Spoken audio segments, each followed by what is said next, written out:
Hi, my name's Megan, and my project is on metabolic monitoring in behavioral health clients. So I want to give a special thanks to my committee members, Dr. Catherine Hogan, Dr. Jelana Schenk, Dr. Lisa Stewart, and Dr. Mark Pals. So I want to start by giving a brief introduction and historical overview. Mental illness can be very debilitating. Common manifestations include things like delusions, psychosis, paranoia, apathy, anxiety, and depression. A person with severe mental illness can be volatile and unpredictable, and this can make them difficult to communicate with. Historically, those with severe mental illness were not well understood and, as a result, were institutionalized and often treated inhumanely. Fortunately, our understanding of mental illness has drastically improved over the last 60 to 70 years, and even though we have a lot more to learn, we have come a long way. About 20% of US adults have a mental illness, and about 25% of those have a severe mental illness, which means that their symptoms impact their life significantly on a daily basis. People with mental illness have a shorter life expectancy of about 10 to 25 years, and this has been attributed to their poor physical health and not a result of their mental illness or from suicide. The effects of treatment, a decreased life expectancy, and increased prevalence of chronic diseases among this population are well established in the literature. So I've been working in mental health for about 3.5 years, and one of the first things I noticed when I started was the high prevalence of obesity and smoking among this patient population. In 2018, I was asked to provide a complimentary health screening for our patients, and I was a bit shocked by how high the blood glucose and BMI levels were, but the results were actually pretty consistent with what is in the literature. And so I started wondering what could be done to mitigate these symptoms, and I learned that their therapeutic medications were one of the potential causes. So the purpose of my project was to improve the frequency of metabolic risk factor monitoring at the outpatient behavioral health clinic where I work. This would hopefully result in early identification and intervention to reduce risk factors and promote and prevent the development of chronic diseases. Medications and treatment approach have dramatically changed the lives of those with mental illness and the lives of their family members.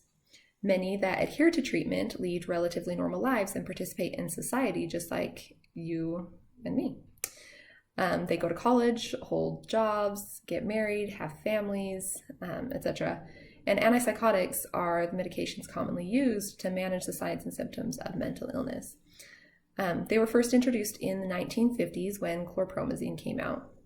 Antipsychotics have worked wonders for many people who suffer from mental illness, but just like any other medication, they're not without side effects. So first generation antipsychotics caused a lot of motor issues like extrapyramidal symptoms or EPS symptoms, such as tardive dyskinesia, and that's the involuntary repetitive movements often with the face, like with the tongue or the lip smacking, and akathisia, and that's where a person feels restless or agitated and has that constant need to move or to rock or pace. And then also dystonia, which are like the involuntary muscle contractions or twitches. So these are symptoms of or side effects of first generation antipsychotics. And then second generation antipsychotics came out and they had fewer EPS symptoms, which was great because their symptoms of mental illness were suppressed without so many apparent side effects. But over time, it became clear that they caused other problems, like metabolic effects such as weight gain and sedation. The use of antipsychotics is associated with the development of metabolic syndrome, which increases a person's risk of cardiovascular disease, type 2 diabetes, and premature mortality. As these medications provide therapeutic relief from any symptoms of mental illness, it's not always an option to just discontinue the medication. So improving the metabolic monitoring and treatment of the metabolic risk factors that result may help reduce the long-term implications on physical health and premature mortality. So in 2004, the American Psychiatric Association and American Diabetes Association, along with a few other professional organizations, came together and developed guidelines for metabolic risk factor monitoring in patients prescribed antipsychotic medications. Unfortunately, monitoring rates continue to remain low even 17 years later. Now, since my goal was to increase monitoring, I needed to identify what some of the barriers to compliance with these guidelines were.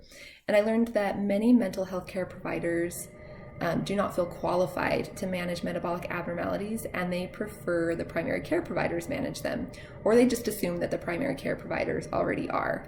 And then on the flip side, primary care providers are not always aware of the monitoring guidelines for patients taking antipsychotics because they don't usually prescribe them. And then this ties into another barrier, which is a lack of integration between healthcare systems, between the primary care system and the mental health system. However, not all issues are just with the healthcare system. Patients with mental illness may delay or avoid seeking care. They may fail to follow up with testing or just be non-compliant with treatment. Now, regardless of the specific barriers experienced, it's essential to acknowledge that there is a combination of clinician and patient factors at play here that lead to suboptimal metabolic screening and follow-up. Monitoring rates for identifying metabolic risk factors are likely to improve by addressing patient understanding, clinician training, and facility processes. Some of the approaches that I found in my literature review, they had primarily been through quality improvement efforts. Electronic monitoring tools and reminders had been incorporated at facilities. Hiring additional staff specifically for metabolic monitoring, providing patient teaching, or even incorporating primary care providers within the mental health setting had been used. Another approach was an experimental study that used dietary teaching, exercise programs, and wellness coaching when a person had a first episode psychosis. So this varied somewhat from the population that I was studying, as the majority had long-standing mental illness. But this study, it had great success at preventing weight gain and showed that lifestyle interventions may be an effective way to prevent metabolic complications that result from mental illness and antipsychotic use. Some of the benefits to improved monitoring are improved referrals and more rapid treatment. Systematic screening can improve the treatment of metabolic abnormalities in adults with mental illness. So my takeaway, or what I got from my literature review, was that there's this big gap between the evidence and guidelines and what's actually occurring in clinical practice. So narrowing this gap was a goal and is warranted. But evidence into practice, like many of us know, takes many years and motivation on the part of the clinician to be accomplished. So Everett Rogers' diffusion of innovation theory helped guide the project implementation. And innovation is a new idea, product, or process. And though we often think of communicating an idea as dissemination, Rogers preferred the term diffusion, which seems more accurate in this case, as the idea and process would slowly expand or spread like diffusion. Rogers pointed out that modeling and imitation are at the heart of the diffusion of innovation, and that innovations are more likely to be adopted when they are compatible with the current way of doing things, have low complexity, are easily tested, and are observable. The adoption of an innovative change generally begins with a few people and slowly spreads as evidence supports the benefit. This guided my project as I developed simple changes that would be compatible with the current facility processes for providing care. So it started with just a few staff members, increasing monitoring on a small portion of our clientele. And then as the intervention successfully improved monitoring, it expanded to include more staff members, and we were able to monitor a larger portion of our patients. So Rogers' theory did end up being instrumental in helping me to recruit staff and stay motivated as the process did start slow. So the overarching picture of my plan is most easily represented as a process. So you have a person with severe mental illness, and that leads to the prescribing of antipsychotics, whose side effects include weight gain, sedation, insulin resistance, dyslipidemia. And then these issues contribute to chronic illnesses such as hypertension, type 2 diabetes, cardiovascular disease, metabolic syndrome, and these lead to increased healthcare costs and reduced quality of life and premature death in the patients. So my plan was to stop the progression after the prescribing of antipsychotics. My project used a quality improvement intervention with a quantitative exploratory retrospective chart review. For the Quality Improvement Initiative, the goal was to increase adherence to monitoring guidelines, and then this monitoring would hopefully improve the communication of abnormalities with the primary care providers and interventions for abnormalities to prevent or slow the progression of chronic illness related to those preventable abnormalities. So although the cause of premature mortality in those with mental illness is multifactorial, this project was just aimed at making improvements based on something that the provider has a little bit more control over. So the interventions I used were based on interventions that had been effective at other facilities found through my literature review. The implementation period was 6 weeks, followed by a 2-month intervention period that allowed for patient follow-up and allowed for staff to actually be implementing the intervention. So the first step was improving staff awareness of current APA guidelines. And this was accomplished through informal discussions as well as posting the professional guidelines in highly visible places throughout the clinic. The second step was initiating an organized system for tracking metabolic monitoring and obtaining measurements. So this involved creating metabolic monitoring labels that were incorporated into the medication storage cabinet for nursing staff. So when a patient arrived at the clinic for routine medications, such as a long-acting injection, nursing staff was easily able to identify what monitoring was needed for that patient. And then we were able to complete the monitoring while the patient was in the clinic, and lab orders could also be sent at that time. And then for the quantitative exploratory retrospective chart review, I collected nominal data on 5 different variables: blood pressure, body mass index, waist circumference, lipids, and glucose, either a serum glucose or a hemoglobin A1C.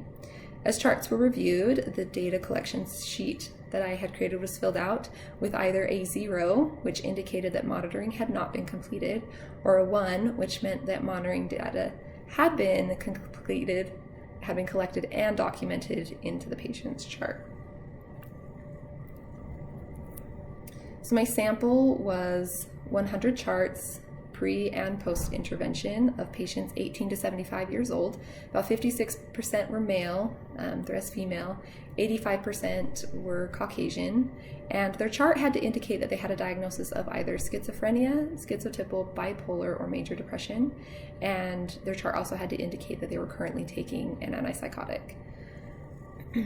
I did complete an a priori power analysis to make sure that my sample size would be sufficient to yield appropriate power, and so my sample size was sufficient to yield a power of 0.8 with an alpha of 0.5 for the one-tailed z-test difference between 2 independent proportions.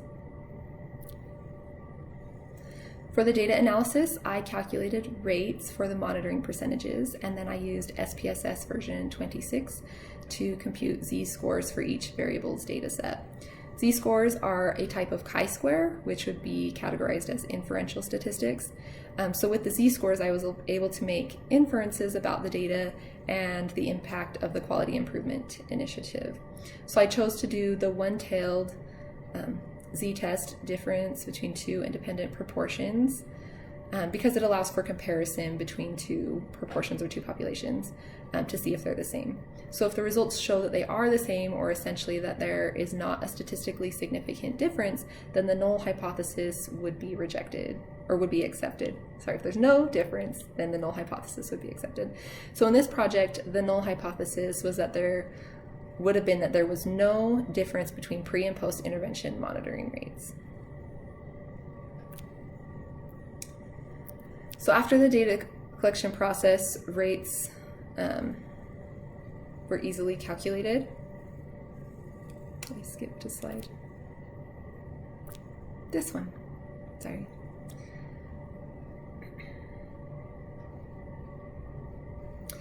After the data collection process, rates of adherence were easily calculated. All variables showed improvement with the intervention. However, blood pressure had the smallest increase of 16%, and it was the most recorded vital sign pre-intervention, and this was possibly due to staff familiarity with blood pressure and accessibility of blood pressure cuffs within the clinic.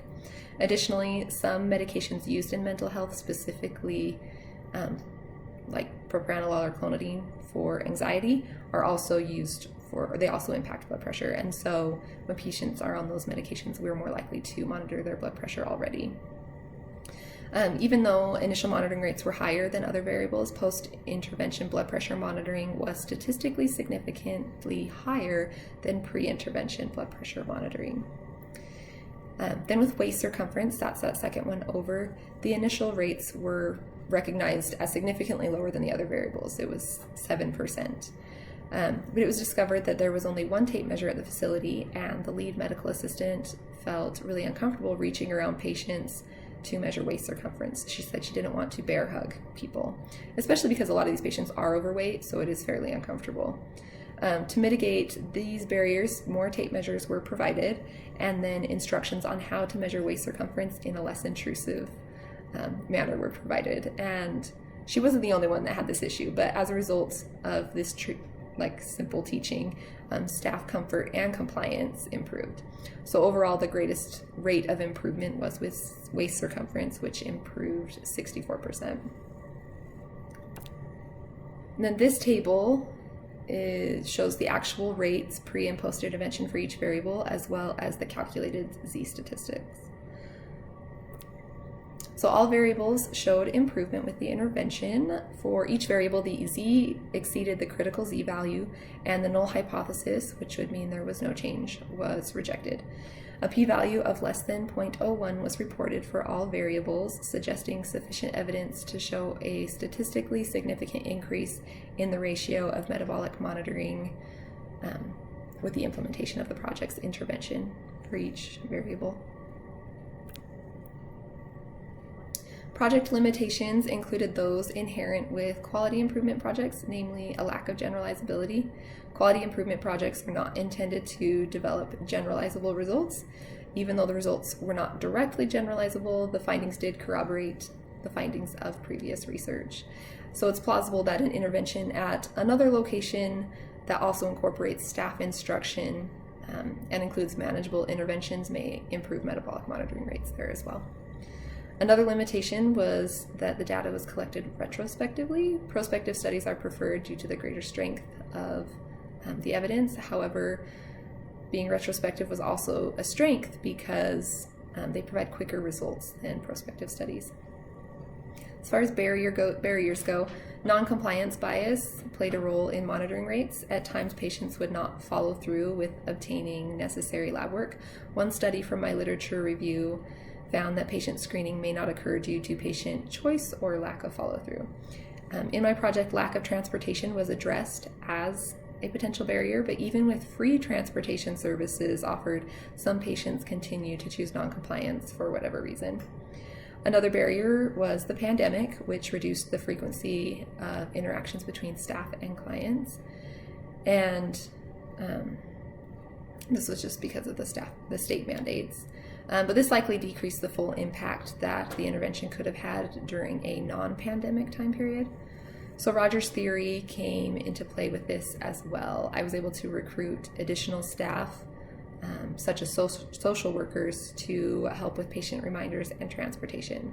The barriers and challenges that I faced in my project were able to be overcome by being flexible and making adjustments as needed. Then as far as considerations, I just want to mention sustainability. Many people can make drastic changes for a short period of time, only to gradually regress to previous behavior patterns. Because of this and the relatively short project duration, the long-term implications of the project intervention on the patient and its sustainability are unknown.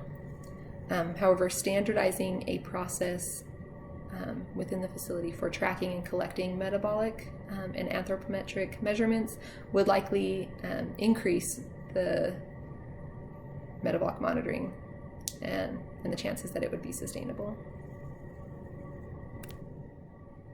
So I just want to take a moment to mention clinical significance. Though the results were statistically significant, metabolic monitoring may not be clinically significant in and of itself.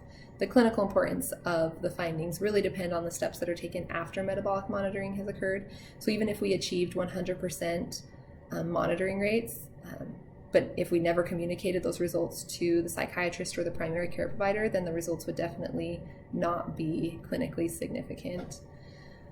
So although compliance with the guidelines did improve for metabolic monitoring, the study can't conclude that patient outcomes improved as a result. Increasing staff awareness and providing a system to alert staff to the needed metabolic measurements did improve monitoring rates within the facility. Staff buy-in and motivation to participate in the intervention were crucial for improving monitoring rates in alliance or in accordance with the professional guidelines. Once staff was on board with making the changes, monitoring improved. So advanced practice nurses can play a leading role in the translation and implementation of current evidence through quality improvement efforts. This project fostered awareness of a patient need and alerted staff to abnormalities that warranted referral and intervention. Extending collaborative efforts between providers of various specialties could ensure more rapid interventions for abnormalities. Incorporating primary care services within the mental health setting could also reduce patient wait time and improve continuity of care.